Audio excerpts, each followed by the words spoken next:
Hello guys, welcome back. Today I'll show you how to rearrange apps on the home screen of your XIAOMI A Pro TV.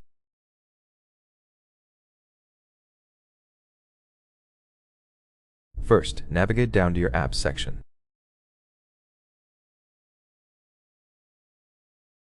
To move icons, highlight the one you want to move, hold down the OK button, select Move, then move it to the desired position and press OK.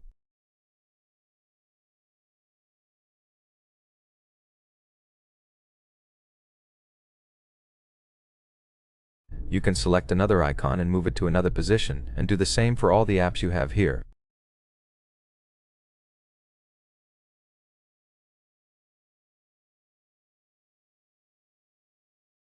Once you're ready, click Done. The other way to rearrange your apps is by selecting Reorder. Then do the same thing we did previously. Select an app, move it along the list to adjust its position.